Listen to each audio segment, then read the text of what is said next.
Good evening, everyone. My name is Xanthus Manglona, and today I'm joined with my colleague. I am Larenda Ardos. And today it's our distinct opportunity to present to you our piece regarding energy and utility reliance on Guam. So first and foremost, this is what you can expect from our presentation. We'll briefly talk about energy through the perspective of Guam's capacity, stability, security, and innovation, and then we'll close it out for our conclusion, okay?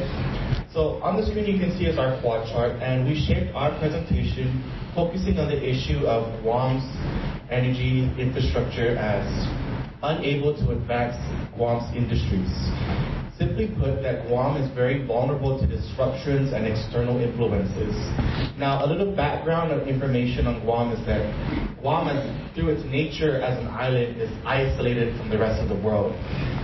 To put that in perspective, over 80% of Guam's power is generated through the burning of fuel.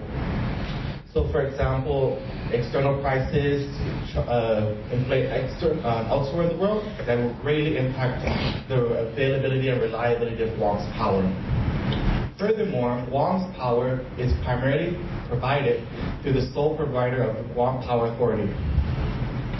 And last but not least, Guam is the primary logistical node within Micronesia, but it lacks the necessary energy infrastructure to produce value-added transshipment industries and incentivize other industries to come to the island. Now, we'll briefly discuss discussion and recommendations later on towards this presentation, but then I'll hand it off to Larenda. Guam's current and future energy capacity. The Guru Power Plant is the island's main source of power, and it supplies about 60% of Guam's energy demand.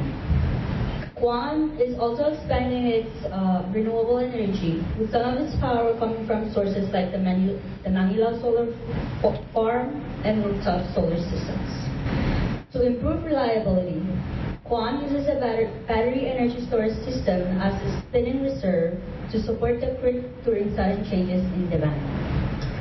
We still have Cappers 1 and 2, but they will be going into retirement as Guam transitions into a newer and cleaner energy system. Next slide, please. So this chart shows Guam's energy capacity and resiliency plans from 2026 to 2030. And next slide, please. Stability.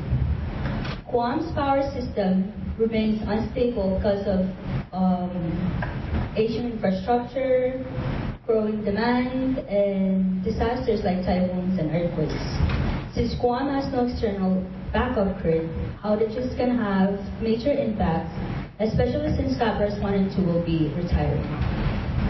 As Guam shifts toward renewable energy and modern technology, GPA is investing in battery storage systems, microgrids, smart grid controls, and other underground power lines to improve stability and reliability. These improvements aim to reduce outages, strengthen emergency response, and create a more resilient power system for Guam's future. Next slide, please. All right, thank you, Larenda. So Larenda briefly talked about the environmental concerns for Guam's stability for power. I'll be speaking about the security aspect and the man-made threats that our Guam's power system may face. So the reality is, as mentioned previously, Guam's power is one of the primary vulnerabilities and targets, even from a national defense perspective, that if Guam's infrastructure is targeted, they can have a trickle effect.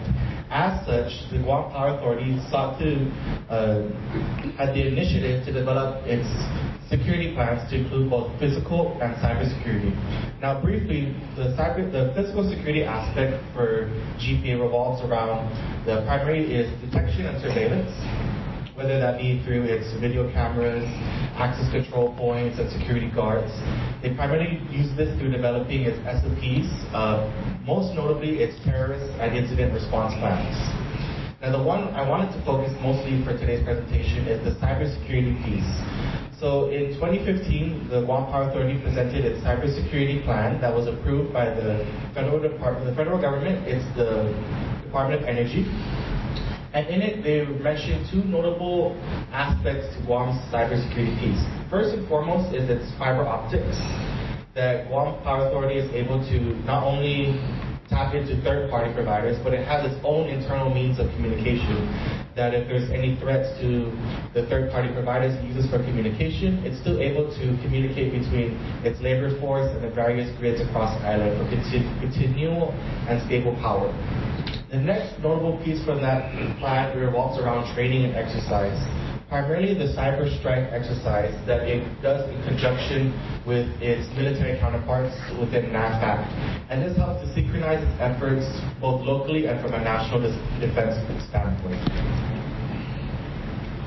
Next up is about innovation. Now, Guam's power remains vulnerable, and this produces it as a great opportunity to pilot new innovations within the island.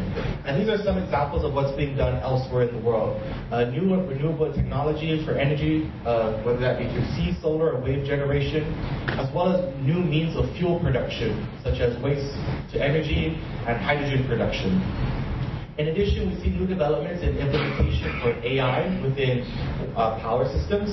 Guam currently, as an example, utilizes AI to detect weather. This helps kind of predict the demand for power that may peak when it's hot, or demand may drop when it gets colder, for example. Now, this is just one example of how AI is being implemented through its innovation. And now this leads us to our recommendations. Overall, we have 3 simple recommendations that we like to suggest. First and foremost is the continued initiative for stability. Guam's power is primarily going to be produced within the next couple of years through the Ukulu power plant, producing about 60% of Guam's power. As such, that kind of poses as a vulnerability aspect. We recommend that the development of microgrids throughout the island provides reserve and stable power in the event of any threats or attacks to the Ukulu power plant. In addition, we recommend the continual acceleration for underground transshipment lines to ensure that the power lines that are above ground, which are often the most vulnerable to weather, remain stable. Next is the investment of advancing industries through power, such as manufacturing. We believe that if Guam produces the right incentives to attract investors, it will create a feedback loop of supply and demand where if they demand more power, Guam Power Authority will be able to match that demand and invest further within its existing infrastructure. Last but not least, we recommend that Guam explore and pilot new technologies for power on Guam. As we mentioned previously, Guam is a premier candidate for new technology, primarily renewable technology that comes to the island.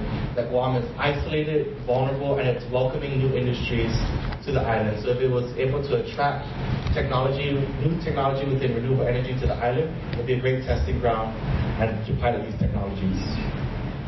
So in conclusion, we reflect that Guam has the limited capacity for new and emerging industries. However, that doesn't mean that it's impossible. Through this combination of stability and security, we believe that we equal the incentives for investment into Guam's power infrastructure and the innovation for its future. And we'd like to end up our presentation with just the idea of islands are defined by its boundaries, but survival is defined by its innovation. We'll hand this off to our colleagues, Rosanna and Ellie, and thank you so much.